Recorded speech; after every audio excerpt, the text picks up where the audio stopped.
Hello, good to have you with us today. I'm Evelyn Lee in for Kevin Hogan. Here are our top stories. Senators announced an agreement on the framework for a gun control package. The proposal has enough bipartisan support to potentially pass in the Senate. An economist at a top financial firm says the U.S. could have mostly avoided inflation if the Fed had acted sooner, while a former Treasury Secretary warns of a recession on the horizon. And West Virginia is putting 6 financial institutions on notice. The state has sent out a warning to banks boycotting fossil fuel energy firms.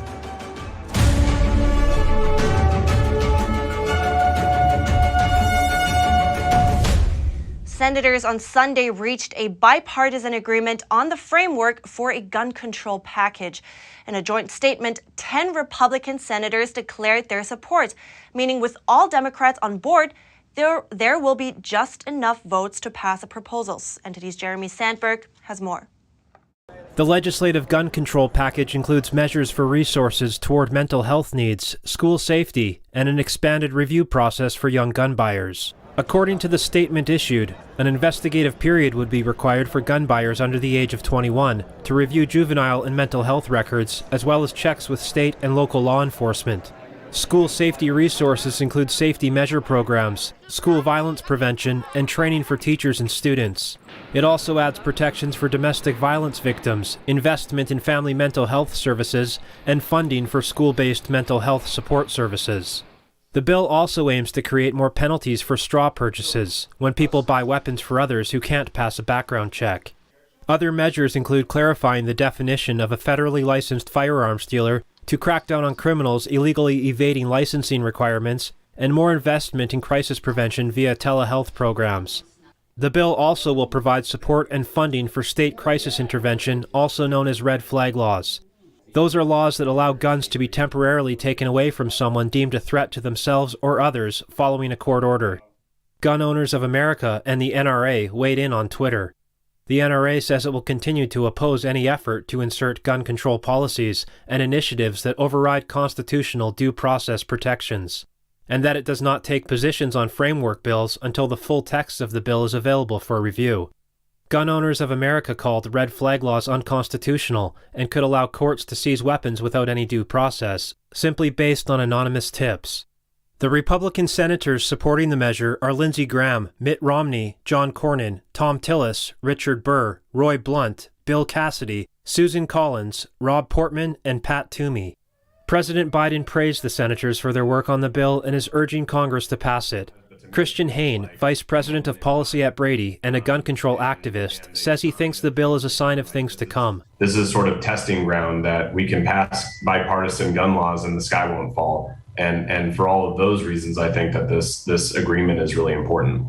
Tom Jones, president of the American Accountability Foundation, says it's a step in the wrong direction and disappointing leadership from Republicans. Democrats are going to come back for more. So, just because they're framing this as a modest deal doesn't mean this is the last bite at the apple. Jones says more gun control laws would not prevent tragedies like the recent shootings, and ultimately more leadership from fathers within families is needed. You look at cities like Philadelphia, Chicago, gun violence is out of control in those cities because they have mayors and district attorneys who don't take violent crime seriously, don't take cracking down on criminals in their community seriously. While lawmakers are optimistic, the legislation is not ensured to pass, as legislative language must still be completed to secure enough votes to get through both the House and the Senate. Democratic Senator Chris Murphy, who led the negotiating efforts with Republican Senator John Cornyn, says they would get to work writing the legislative text first thing Monday morning and hopes it to pass the Senate in early August or sooner. Jeremy Sandberg, NTD News.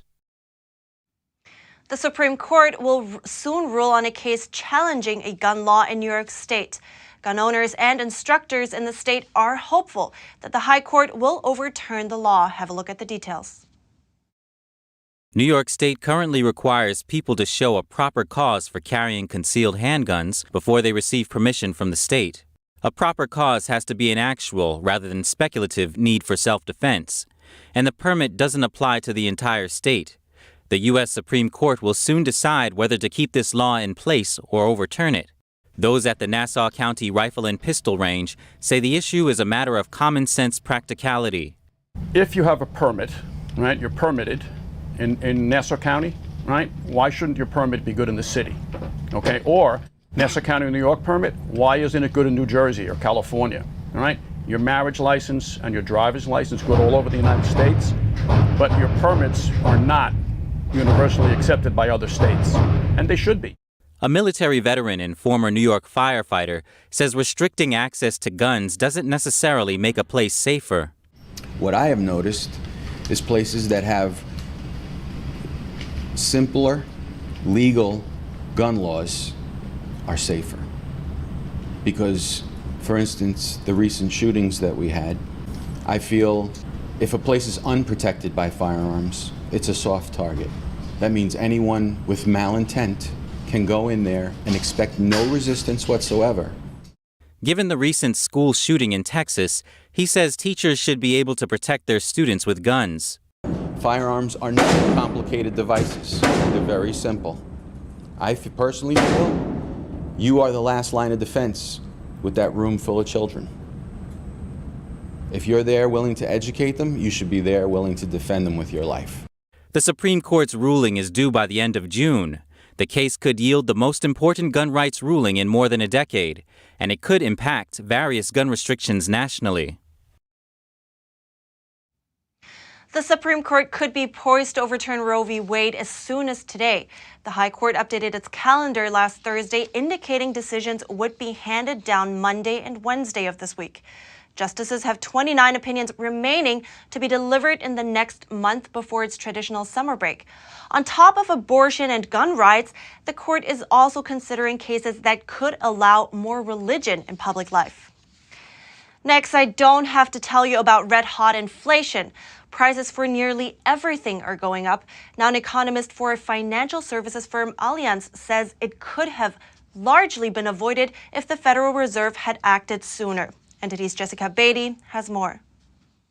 Allianz chief economic advisor Mohamed El-Arian told CBS's Face the Nation Sunday that the Fed mischaracterized inflation, and now it's fallen behind. This is going to have enormous economic, social, it hits the poor particularly hard, institutional and political consequences, and most of it could have been avoided had early actions been taken. He said once you fall behind with inflation, you have to make a choice. Either hit the brakes hard and risk recession, or just tap on the brakes and risk inflation lasting much longer than it should. His comments come as Americans grapple with the worst inflation report in just over 40 years. The Consumer Price Index shows prices rose 8.6% year over year in May. Food prices are up 10%, gas is up nearly 50%, shelter is up 6%. Former Congressman David Brat says inflation is here to stay for now. He's the current dean of the School of Business at Liberty University in Virginia. He told NTD's Capital Report on Friday the Fed's been printing way too much money. This dilutes the value of money already in circulation. And so just a couple months ago, the Fed was still printing 24% increases in money supply. Then it went down to 12. But it's not down to 12. It's still 12% increasing the money supply. And so they should be increasing the money supply by the amount of GDP growth you have, which is only about 2%. Economists describe inflation as too many dollars chasing too few goods. Meanwhile, former Treasury Secretary Larry Summers predicts the U.S. will enter a recession in the next year. He told CNN's State of the Union Sunday that a combination of high inflation and low employment is almost always followed within 2 years by a recession. I think there's certainly a risk of recession in the next year. And I think given where we've gotten to, it's more likely than not that we'll have a recession within the next 2 years. Summers' statement was in response to a question about recent comments by Treasury Secretary Janet Yellen. She told CNBC last week she didn't think the U.S. will have a recession. Thank you so much. Jessica Beatty, NTD News. AAA data shows the price of U.S. gasoline averaged over $5 a gallon for the first time ever on Saturday. That extends a surge in fuel costs that are driving inflation. At one D.C. gas station, it's a bit of a surprise to residents like Carolina Baldi. So that's shocking. That's the most expensive that I ever paid for gas, ever. This is the first time I've seen over $5, and this is $6.03.9 a gallon. Crazy. While the nationwide average has passed $5, the pump price here for the cheapest octane was $5.43 a gallon. The issue is also causing a headache for US President Joe Biden. Biden has pulled on numerous levers to try to lower prices. That includes a record release of barrels from US strategic reserves and leaning on major OPEC countries to boost output. But fuel prices continue to surge due to a combination of rebounding demand, a squeeze on refining capacity, and sanctions on oil producer Russia over the conflict in Ukraine. Economists expect demand may start to decline if prices remain above $5 a barrel for a sustained period. Over in West Virginia, there is a new law preventing the state from doing business with banks that boycott energy companies. And several banks may be getting into trouble for it. Here are the details. The West Virginia State Treasurer is warning 6 banks that they may be violating a new law. The law prevents the state from doing business with financial institutions that boycott fossil fuel energy companies. State Treasurer Riley Moore's office told the Epoch Times that it sent out letters to the banks on Friday, June 10th, but didn't name the 6 banks. The banks must respond within 30 days of receiving those letters, or else they will end up on the list of restricted financial institutions. At a press conference last Wednesday, Moore said there are firms that wish to benefit from the state's finances while simultaneously, quote, trying to diminish our dollars and destroy our industries. He noted that we felt like we had a clear conflict of interest. In an interview with the Epoch Times, Moore pointed to the war in Ukraine and highlighted the importance of having energy independence. He said there is power in this type of energy, and I just don't mean electrification, I mean power for the countries. The state treasury also adds that the state will change its approach towards the banks if the banks change their attitudes toward fossil fuels. The West Virginia law came into effect this March. Texas also passed a similar law last year. In other news, authorities have arrested 31 members of the alleged ethno-nationalist group Patriot Front. That was in Idaho near a gay pride event. The arrest was based on suspicion that the group aimed to carry out riots. The all-male group was wearing matching gear and standing inside a truck when police stopped the vehicle and arrested the men. In a video circulating on the internet, police can be seen lifting up the roller door of a U-Haul truck, revealing the men with their hands already raised in surrender. Of the 31, only 1 was from Idaho. Inside the truck, police found shields, shin guards, a smoke grenade, and riot gear. The men were all wearing khaki pants with logos on their hats and arm patches. Those identified them as members of the Patriot Front group. The police chief of Coeur d'Alene told AP that police came to know about the U-Haul truck after someone tipped them off. All 31 members were charged with misdemeanor and conspiracy to riot. And right after the break, Russia returns the body of 220 Ukrainian fighters from the captured Ukrainian city of Mariupol. But a former armed forces office commander says many bodies still remain. And in Russia, what used to be McDonald's is reopening under a new name and new Russian ownership. But not everybody is happy with the changes. All that and more coming up in just a moment.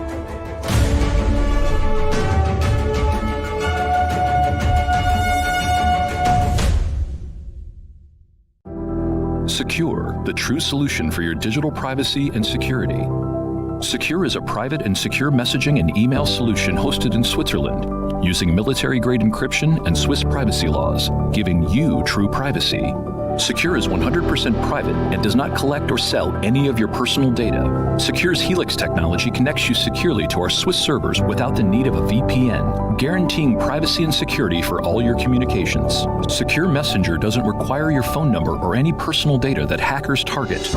Chat by Invites allows you to chat privately and securely with anyone outside of your secure network without the need for others to download Secure. Secure Send offers you a private and secure way to email anyone outside of Secure. You won't find this level of privacy or security on any other email or instant messaging application. Visit secure.com. Regain and protect your privacy today. Hello, I'm Mike Lindell, and as you know, my passion is to help each and every one of you get the best sleep of your life. That's why I created my new Giza Dreams bed sheets. I started by using the world's best cotton called Giza. It's only grown in a region between the Sahara Desert, the Mediterranean Sea, and the Nile River. It's ultra soft and breathable, but extremely durable. I guarantee you they'll be the most comfortable sheets you'll ever own. I do not like my sheets. I love my Giza Dream sheets. I'm interrupting this commercial to bring you my BOGO extravaganza. For example, you can buy one of my Giza Dream bed sheets and get a second set absolutely free. Or my 6-piece towel sets. Buy one set, get another one absolutely free. Or you can get my classic premium My Pillow and get another one absolutely free. So call the number on your screen or go to mypillow.com. Use your promo code to get my buy one, get one free offers and get deep discounts on all my pillow products.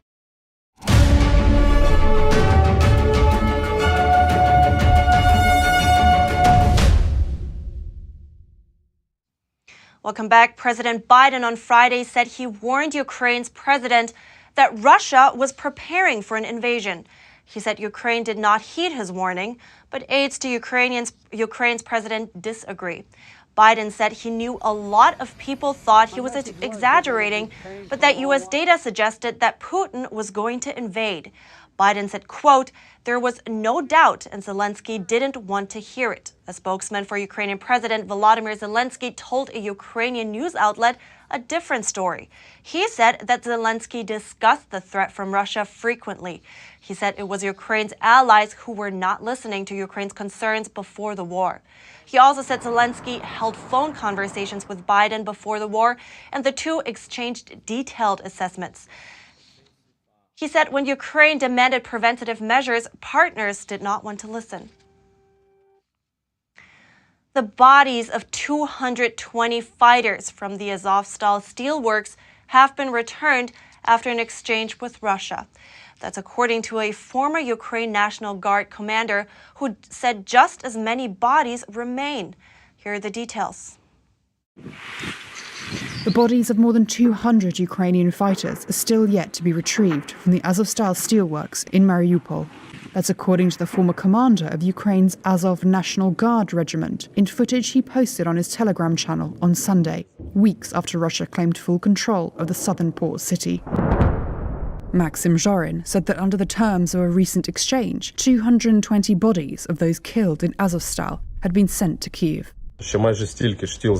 Just as many bodies still remain in Mariupol, and now negotiations are going on about further exchange and returning them home. Absolutely all the bodies must be returned home, and we will work on this.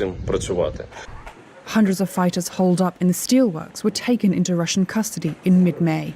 However, many were also killed during Russian attacks on the plant and the city. And now the very difficult work begins, very difficult processes regarding the identification of the bodies. The fact is that most of these bodies are in a very bad condition, and it is impossible to identify them visually, for example. DNA testing in servicemen's uniforms and insignia will be used to help with the identification, Zorin said. Mariupol has been reduced to a wasteland after months of siege and bombardment that Ukraine says has killed tens of thousands of people. What we'll be seeing in a bit might look and smell like a McDonald's, but there are some major differences. The golden arches are gone, and the Filet-O-Fish is simply a fish burger. The Big Mac has left Russia. Here's more in that story. McDonald's flung open its doors in Moscow once again on Sunday, but under new branding and Russian ownership. The new dawn for Russia's fast food scene will initially see 15 branded restaurants open in the capital under the name Vkuzna and Tochka, meaning tasty and that's it. It comes almost a month after the US burger giant pulled out of the country over what Russia calls a special military operation in Ukraine. Chief Executive Oleg Parev was appointed Russian McDonald's CEO weeks before Moscow sent tens of thousands of troops into Ukraine. He said the company was planning to reopen 200 restaurants by the end of June and all 850 by the end of the summer. Alexander Govor, the new owner of the Russian chain, confirmed expansion was on the cards. I am an ambitious man. I don't just plan to open all these 850 restaurants, but also develop new ones. Of course, just as before, we will closely monitor the quality of the product and the services that we offer our guests. Parev also said that the rebranded chain will keep its old McDonald's interiors, but expunge any references to its old name. But the grand Moscow relaunch was interrupted by a man holding up a sign and saying, "Bring back Big Mac." Although he was quickly ushered away, protesters promoted his social media page, and members of the media covering the launch held microphones towards him. The reopening could provide a test of how successfully Russia's economy can become more self-sufficient and withstand Western sanctions. McDonald's first opened in the early 1990s as the Soviet Union crumbled. It came to be seen as a symbolic thawing of Cold War tensions between East and West. Sunday's reopening is coinciding with Russia Day, a patriotic holiday celebrating the creation of the Russian Federation. And after the break, despite weak reviews, Jurassic World Dominion dominates the box office. It knocks Top Gun Maverick out of the top spot as it continues to battle Doctor Strange and the Multiverse of Madness.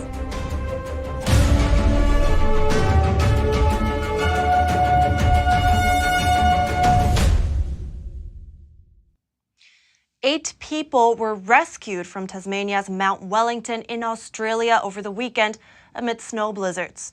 According to Tasmania's police, 2 were taken to hospital with hypothermia. Tasmanian senior police constable said they were not prepared for the extreme conditions. He added they were lucky to be alive. Local police say a woman also died after being struck by a falling tree in strong winds on Saturday.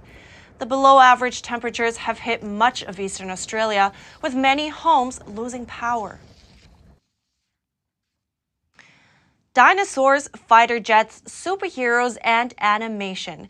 It's definitely summer at the box office. Here's a look at the weekend's top 5 films. Hey, look, it's a cat stuck in a tree. The Bad Guys have spent 8 weeks in the top 5. $2.25 million put the animated adventure at $92 million domestic. The Bob's Burgers movie slid to 4th, earning $2.3 million in its 3rd weekend out. Doctor Strange and the Multiverse of Madness made $4.9 million for 3rd place and a domestic total of $398 million. Top Gun Maverick lost the top spot as expected, but $50 million put the long-awaited sequel at $393 million domestic, poised to pass Doctor Strange as the top-grossing movie released in 2022. We made a terrible mistake. Jurassic World Dominion arrived with a roar. Despite weak reviews, the final film in the latest Dino trilogy opened strong with $143.4 million. Have you ever thought of doing a daily gratitude ritual, or perhaps keeping a gratitude diary? It apparently has its benefits. Here's Gina Marie, who brings us Strong Mind and Body.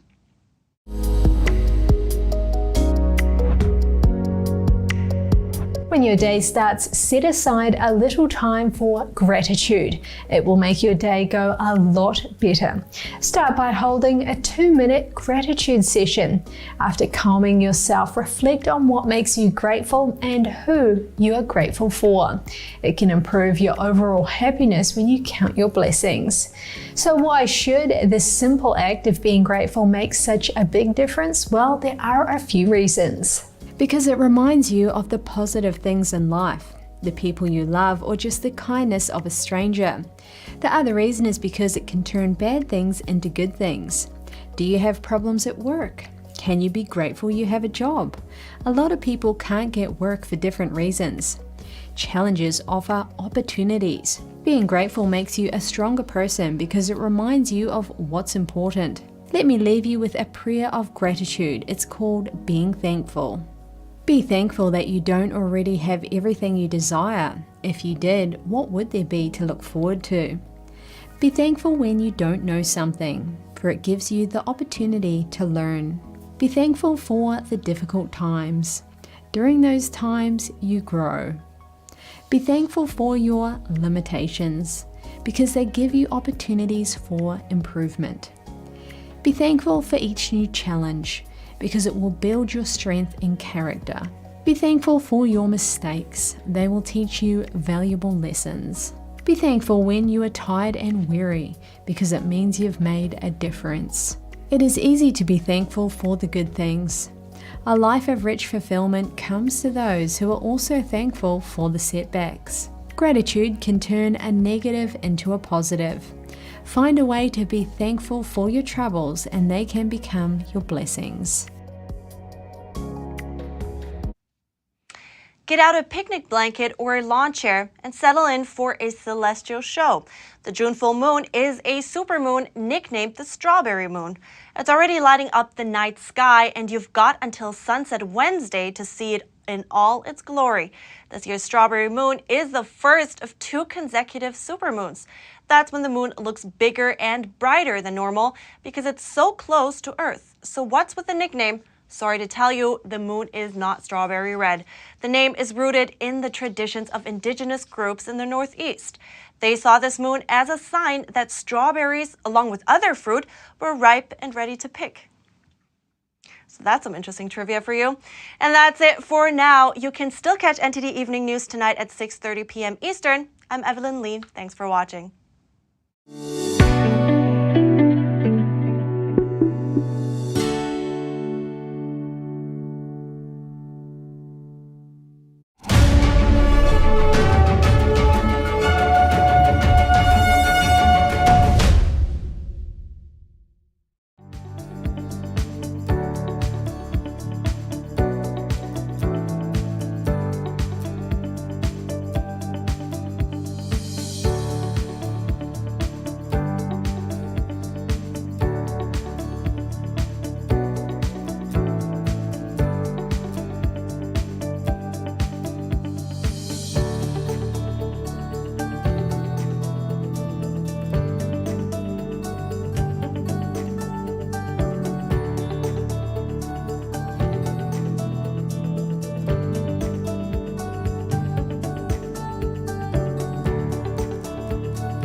Thanks for watching us on YouTube. Did you know YouTube only keeps selected videos on its platform? So if you want to make sure you get the full picture, just subscribe to our newsletter. Go to newsletter.ntd.com and sign up. It's free.